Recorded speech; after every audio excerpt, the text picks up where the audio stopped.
द्रौपदी और सीता जी ने किया था पहला छठ व्रत, जाने इसके पीछे की पौराणिक कथा।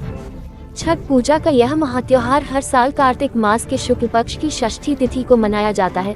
इस दिन सभी व्रती महिलाएं सूर्य देव की आराधना और संतान के सुखी जीवन की कामना करती हैं। छठ पूजा कैसे शुरू हुई, इसे लेकर कई ऐतिहासिक मान्यताएं बताई गई हैं। पुराणों में छठ त्योहार के पीछे की कहानी राजा प्रियव्रत को लेकर है, लेकिन इसके अलावा एक और कथा भी पुराणों में मिलती है। सबसे पहली छठ पूजा किसने की थी? इसकी पहली पौराणिक कथा त्रेता युग से संबंधित मानी गई है। कहते हैं पहली छठ पूजा करने में सबसे महत्वपूर्ण भूमिका माता सीता थी। वे मिथिला की रहने वाली थी, जहां प्राचीन काल से सूर्य की उपासना होती आ रही थी। मान्यता के अनुसार भगवान राम, माता सीता और लक्ष्मण 14 वर्ष के वनवास से वापस अयोध्या लौटे थे। तब रावण के वध के पाप से मुक्त होने के लिए उन्होंने मुद्गल ऋषि को आमंत्रित किया। इसके बाद माता सीता ने मुद्गल ऋषि के आश्रम में रहकर 6 दिनों तक सूर्यदेव की पूजा की। सप्तमी को सूर्योदय होने पर फिर से अनुष्ठान कर सूर्यदेव का आशीर्वाद प्राप्त किया। मान्यता है कि तब से छठ की शुरुआत हुई है। बिहार के मुंगेर में छठ पूजा का विशेष महत्व है। धार्मिक मान्यता के अनुसार सबसे पहले सीता माता ने बिहार के मुंगेर में गंगा तट पर संपन्न किया था। इसके बाद से महात्योहार की शुरुआत हुई, जिसके परिणामस्वरूप माता सीता के चरण चिन्ह आज भी उस स्थान पर मौजूद हैं। वाल्मीकि रामायण के अनुसार ऐतिहासिक नगरी मुंगेर में जहां सीता माता का चरण चिन्ह है, वहां रहकर उन्होंने 6 दिनों तक छठ पूजा की थी। प्रभु श्री राम जब 14 वर्ष के वनवास के बाद अयोध्या लौटे तो रावणवध के पाप से मुक्त होने के लिए ऋषि मुनियों के आदेश पर राजयज्ञ सूर्य करने का उन्होंने फैसला लिया। इसके लिए मुद्गल ऋषियों को आमंत्रित किया गया था, लेकिन मुद्गल ऋषि ने भगवान राम और माता सीता को अपने ही आश्रम में आने का आदेश दिया। ऋषि के आदेश पर वे दोनों स्वयं आश्रम जा पहुँचे और उन्होंने छठ की पूजा के बारे में ऋषि को बताया। मुद्गल ऋषि ने माता सीता को गंगाजल छिड़कर पवित्र किया एवं कार्तिक मास के शुक्ल पक्ष की षष्ठी तिथि को सूर्यदेव की उपासना करने का आदेश दिया। यही रहकर माता सीता ने 6 दिनों तक भगवान सूर्यदेव की पूजा की थी। ऐसी मान्यता है कि सीता माता ने जहां छठ पूजा संपन्न की, वहां आज भी उनके पदचिन्ह मौजूद हैं। कालांतर में दियारा क्षेत्र के लोगों ने वहां पर मंदिर का निर्माण करा दिया। ये सीता चरण मंदिर का नाम से प्रसिद्ध है। यह मंदिर हर वर्ष गंगा की वाल में डूबता है और महीनों तक सीता के पदचिन्हों वाला पत्थर गंगा के पानी में डूबा रहता है। इसके बावजूद भी उनके पदचिन्ह धूमिल नहीं पड़े। श्रद्धालुओं की इस मंदिर के प्रति गहरी आस्था है। दूसरे प्रदेशों से भी छठ पूजा के समय लोग यहाँ मत्था टेकने आते हैं। कहा जाता है कि यहाँ आने वाले श्रद्धालुओं का सभी मनोकामनाएं पूर्ण होती हैं। द्वापर युग में भी छठ पूजा का महत्व था। महाभारत काल में सूर्य के पुत्र कर्ण भी सूर्य की पूजा करते थे। कर्ण सूर्य भगवान के परम भक्त थे। वह घंटों तक पानी में खड़े होकर सूर्य को अर्घ्य देते थे और सूर्य देव की कृपा से ही वह महान योद्धा बने। आज भी महात्योहार छठ में अर्घ्य दान की यही परंपरा प्रचलित है। महाभारत काल में जब पांडव अपना राजपाट जुए में हार गए, तब द्रौपदी ने छठ त्योहार रखा था। इस व्रत से उनकी मनोकामना पूरी हुई और पांडवों को अपना राजपाट वापस मिल गया था। लोक परंपरा के मुताबिक सूर्यदेव और छठी मैया का संबंध भाई बहन का है, इसलिए छठ के मौके पर सूर्य की आराधना फलदायी मानी गई है। 4 दिवसीय छठ पूजा दिवाली के 6 दिनों के बाद किया जाता है। बिहार, यूपी, झारखंड, पश्चिम बंगाल और उड़ीसा के कुछ क्षेत्र और पड़ोसी देश नेपाल में दीपावली के बाद जिस त्योहार की धूम रहती है, वह है छठ पूजा। वास्तव में छठ पूजा इन क्षेत्र के लोगों के लिए साल का सबसे बड़ा त्योहार है। दीपावली के 6 दिन बाद मनाया जाने वाला ये त्योहार एक 4 दिवसीय त्योहार है, जो भगवान सूर्य को समर्पित है। हर साल ये त्योहार कार्तिक शुक्ल पक्ष की चतुर्थी तिथि से शुरू होकर सप्तमी तिथि को समाप्त होता है। आइए जानते हैं कि इसका इतिहास और महत्व क्या है और इससे जुड़े महत्वपूर्ण रीति रिवाज क्या हैं। सबसे कठिन व्रत में से एक होता है छठ का व्रत। दिवाली के बाद सबसे कठिन व्रतों में से एक छठ पूजा का व्रत रखा जाता है, जिसे सुहागिन महिलाएं सुख और शांति के अलावा संतान की लंबी आयु के लिए रखती है। आस्था, पवित्रता, प्रकृति पूजा और सामाजिक बंधन को मजबूत बनाने वाला महान त्योहार छठ प्रत्येक वर्ष कार्तिक महीने के शुक्ल पक्ष की षष्ठी तिथि को मनाया जाता है। ये 36 घंटे का व्रत कई नियमों के साथ 4 दिनों के लिए मनाता है। इस दिन सूर्य देव और छठी मैया की पूजा की जाती है।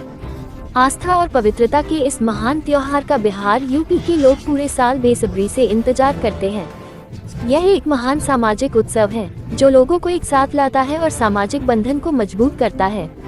बिहार, यूपी और झारखंड के लोग चाहे दुनिया में कहीं हो, वे छठ के मौके पर घर जरूर जाते हैं। इन 9 चीजों के बिना अधूरी है छठ पूजा। पहला, डाला और सूप। छठ पूजा की सभी सामग्रियों को डाला और सूप में रखा जाता है।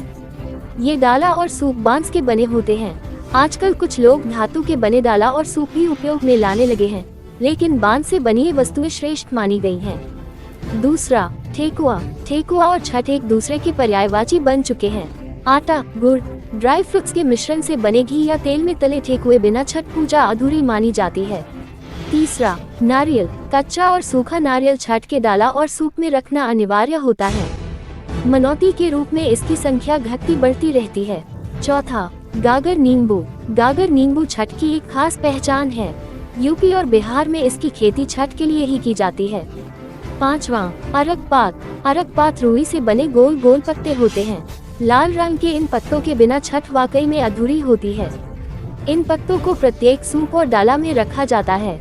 इस आलता बाती भी कहते हैं और सूर्य के प्रतीक माने जाने के कारण बेहद शुभ माने गए हैं। इसके साथ ही लाल धागे से बनी बद्धी यानी माला भी प्रत्येक सूप और डाले में डाला जाता है। छठा, गन्ना। गन्ना भी छठ पूजा की पहचान है। प्रत्येक डाला और सूप में गन्ना या ईंट के टुकड़े का होना जरूरी माना गया है। सातवां, केला। केले का घौद या केले के हत्थे को डाला या सूप में रखे बिना छठ पूजा अधूरी मानी गई है।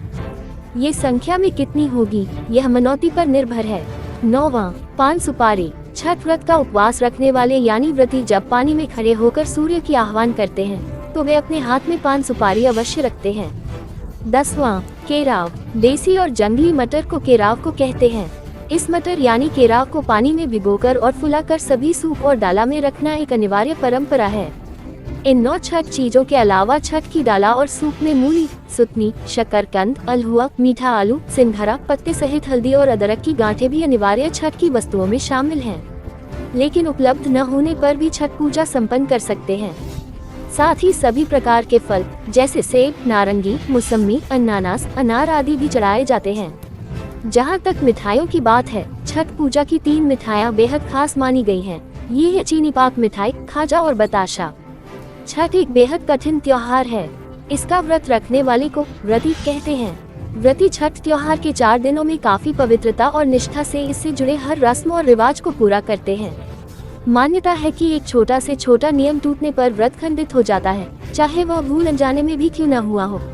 लोगों के मानना है कि छठ पूजा में किसी भूल या गलती की थोड़ी भी गुंजाइश नहीं है। कहते हैं छठ पूजा में की हुई गलती का फल तुरंत मिल जाता है, जो अक्सर अशुभ और अनिष्टकारी होता है। बता दें कि छठ पूजा में लगभग 72 घंटे तक निर्जला यानी बिना पानी का रहना पड़ जाता है, जो इस त्योहार का सबसे कठिन भाग है। दूसरी सबसे बड़ी कठिनाई है डूबते और उगते सूर्य को अर्घ्य देने के लिए ठंड के मौसम में ठंडे पानी में घंटों हाथ जोड़कर खड़ा रहना। व्रती का मन, वचन और कर्म से खुद को पूरी पूजा के दौरान शुचिता और पवित्रता से रखना भी काफी चुनौतीपूर्ण होता है। इन कारणों से छठ त्योहार बेहद कठिन हो जाता है। छठ पूजा न केवल आस्था, पवित्रता और प्रकृति से जुड़ा का त्योहार है, महान सामाजिक उत्सव है जो लोगों को एक साथ लाता है और सामाजिक बंधन को मजबूत करता है। इस त्योहार की पूजा कुछ महत्वपूर्ण रस्म या विधि से 7-4 दिन में होती है। पहला दिन नहाय खाय। इस रीति से छठ महात्योहार का शुरुआत होती है। दूसरा, खरना। यह एक प्रकार से छठ माता का आह्वान है जो नहाय खाय के अगले दिन शाम में किया जाता है। संध्या सूर्य अर्घ्य। इस दिन शाम में सूर्य भगवान को पहला अर्घ्य दिया जाता है।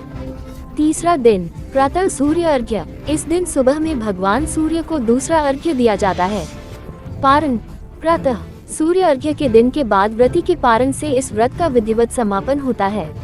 छठ पूजा का महत्व यह है कि यह प्रकृति का उत्सव माना गया है। ये सूर्य, जल और प्रकृति के प्रति सम्मान और कृतज्ञता का प्रतीक है। ये दृढ़ विश्वास किया जाता है कि छठ पूजा करने से सभी मनोकामनाएं पूरी हो जाती हैं। इसलिए लोग अपने परिवार की खुशी, स्वास्थ्य और समृद्धि के लिए छठ माता से प्रार्थना करते हैं।